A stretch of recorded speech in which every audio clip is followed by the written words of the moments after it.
안녕하세요. 오늘 여러분과 함께 깊이 파헤쳐 볼 자료는 이스라엘 이란 핵 공격과 그 도박이라는 제목의 글입니다. 2025년 6월 13일 새벽이었죠.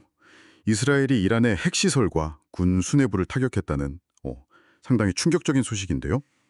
네타냐후 총리가 수십 년간 얘기해온 그 이란 핵 위협, 여기에 드디어 칼을 빼든 셈입니다.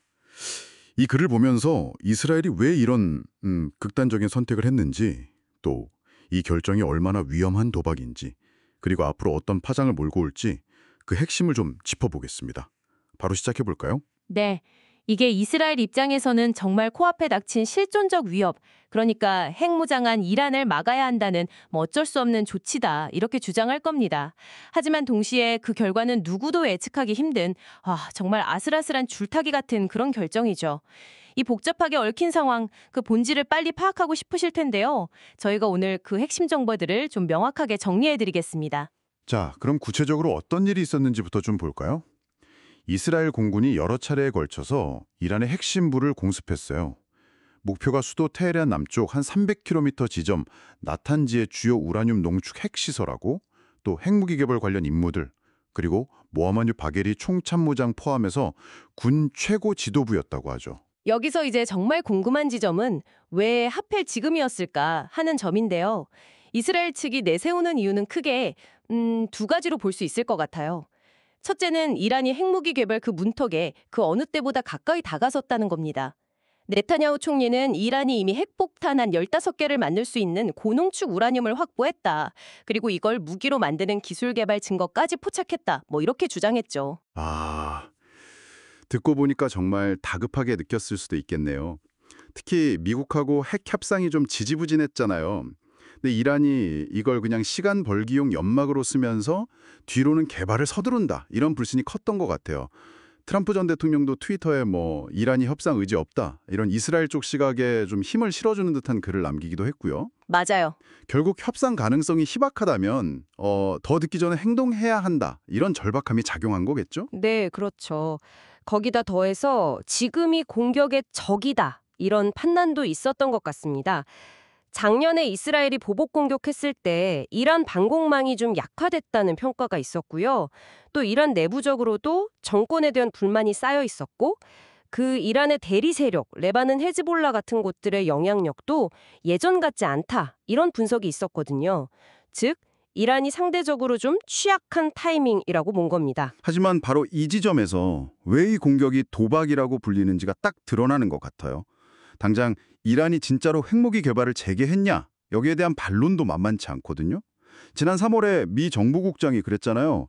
하메네이가 2003년에 중단했던 핵무기 프로그램을 아직 재승인하진 않았다. 네, 그런 발표가 있었죠. 심지어 트럼프 전 대통령조차도 공격 이후에 이란한테 협상 복귀를 촉구했고요. 만약에 이란이 정말 협상에 나서면 이건 오히려 미국하고 이스라엘 사이에 좀 균열이 생길 수도 있는 그런 상황인 거죠. 그렇죠. 게다가 이제 지역적, 국제적 파장이라는 더 큰 위험 변수도 남아 있습니다.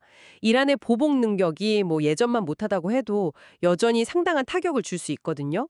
이미 100기가 넘는 드론을 이스라엘로 발사했고요. 앞으로 걸프 지역 미군 기지나 동맹국을 공격할 수도 있고, 아니면 예멘의 후티 반군 같은 대리 세력을 동원할 가능성도 이거 배제할 수 없죠. 또 전 세계에 있는 이스라엘 관련 시설에 대한 테러 위험도 높아지고요. 이게 자칫 지역 전쟁으로 번지면 유가 급등 같은 전 세계적인 경제 충격도 피할 수 없겠네요. 당연하죠. 심지어 이 글은 이란 정권이 이번 일로 붕괴하는, 어떻게 보면 최상의 시나리오라고 할 수도 있는데, 그것조차도 불안정하기는 마찬가지라고 지적해요. 워낙 크고 복잡한 나라니까 이란이 극심한 혼란에 빠졌을 때 그 여파가 어떻게 번질지는 정말 아무도 예측할 수 없다는 거죠. 그리고 어쩌면 가장 근본적인 도박은 이 공격 자체가 성공하지 못할 가능성일 수도 있습니다. 과거에 이라크 1981년, 시리아 2007년 핵시설 공격했을 때랑은 상황이 다르다는 거예요. 이란의 핵 프로그램은 훨씬 더 광범위하고 여러 곳에 분산되어 있거든요. 특히 그 산 아래 깊숙이 숨겨진 포르도 농축시설 같은 곳은 이스라엘의 재래식 폭탄만으로는 완전히 파괴하기 어렵다, 이런 분석이 지배적입니다. 설령 시설 일부를 파괴한다고 해도 이란은 자체 우라늄이랑 농축 기술을 가지고 있기 때문에 때문에 오히려 더 은밀하고 강력하게 핵개발을 재개할 수도 있다는 겁니다. 결국 이 공격이 이란의 핵 개발 시간을 잠시 늦출 수는 있어도 이걸 완전히 막지는 못하고 몇 년 안에 또다시 공격해야 하는 상황이 올 수도 있다. 이런 얘기군요. 이건 뭐 외교적으로나 정치적으로 엄청난 부담이 될 텐데요. 특히 이스라엘 생존에 정말 필수적인 미국과의 관계, 여기에도 장기적으로 큰 부담을 줄 수 있다는 점이 우려스럽습니다. 네, 바로 그 지점입니다. 단기적으로는 위협을 제거하는 것처럼 보일 수 있는데 장기적으로 보면 오히려 더 큰 불안정과 위험을 초래할 수 있다는 그런 역설인 거죠. 자, 오늘 살펴본 내용을 좀 정리해보면 이스라엘은 생존을 건 불가피한 선택이었다 이렇게 주장하지만 그 결과는 정말 안개 속이고 위험 부담이 너무나도 큰 상황입니다. 네타냐후 총리의 이런 강경 노선이 과연 이스라엘의 안보를 궁극적으로 지켜줄 수 있을까요? 아니면 오히려 더 깊은 수렁으로 끌고 들어가는 것은 아닐지 좀 생각해 보게 되네요. 네, 이 글이 마지막으로 우리에게 던지는 질문이 바로 그거예요. 생존을 위한 필사적인 몸부림이 이게 역설적으로 중동 전체를 끊임없는 폭력과 불안의 악순환에 가두고 결국 또 다른 형태의 실존적 위협을 만들어내는 것은 아닌가 하는 그런 성찰이죠. 오늘 저희가 짚어드린 내용을 바탕으로 국가 안보라는 명분과 선제적 군사행동에 가진 그 예측 불가능한 위험 사이의 아슬아슬한 균형점, 여기에 대해서 한번 깊이 생각해 보시는 건 어떨까요?